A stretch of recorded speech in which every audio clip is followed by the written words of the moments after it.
Shavkat Rakhmonov versus Ian Garry is happening at UFC 310. Now, who's going to win this fight? Well, before we talk about who's going to win this fight, let's take a look at their latest performances, in which Shavkat Rakhmonov fought Jeff Neal, in which both got stunned in round one. Clip in round one. Oh, beautiful left hand. A little trouble. Oh, yeah, Neal got hurt by that jab. He stunned him. But then both went back and forth, both had some great shots until both got rocked in round three. Go back up. Yeah. Here in this third and final round. Shavkat then got Jeff Neal in a rear naked choke and made him tap in round three. Oh, he's choking. He's on it. He's on it.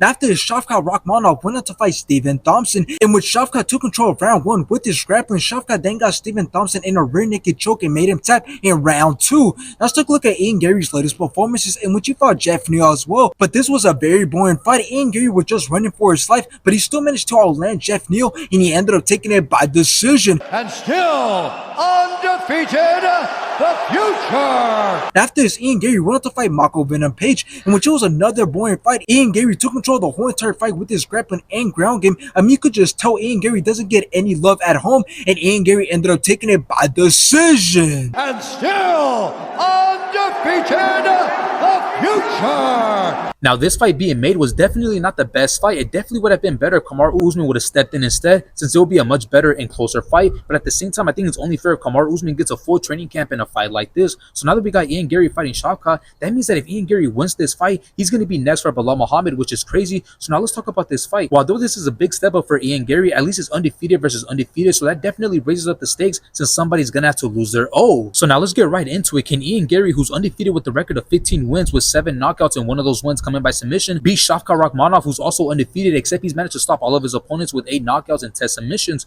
Well, just by the records alone, it should be worrying for Ian Garry, since Shavkat Rakhmonov has proven that his skills and IQ has allowed him to finish all of his opponents. He's dangerous in all realms. Meanwhile, Ian Garry isn't dangerous in all realms. He's only really dangerous when it comes to striking. So that's why I believe that when it comes to clinching and grappling, Shavkat Rakhmonov is going to dominate Ian Garry, since he is much more skilled and he is much more stronger when it comes to that. So the only way that Ian Garry survives this fight, since I don't see him winning this fight, is if he can stay busy on the feet, not allowing Shavkat Rakhmonov to get anything significant going, and maybe that can allow him to survive and just lose by decision, because I don't think he beats Shavkat Rakhmonov. But at the same time, that's if he's able to survive, which I don't think he will. But at the same time, I don't think Shavkat Rakhmonov finishes him on the feet. I think Shavkat Rakhmonov is going to use his grappling and submission skills to work to a submission and submit and expose Ian Garry. So I got Shavkat Rakhmonov winning this fight.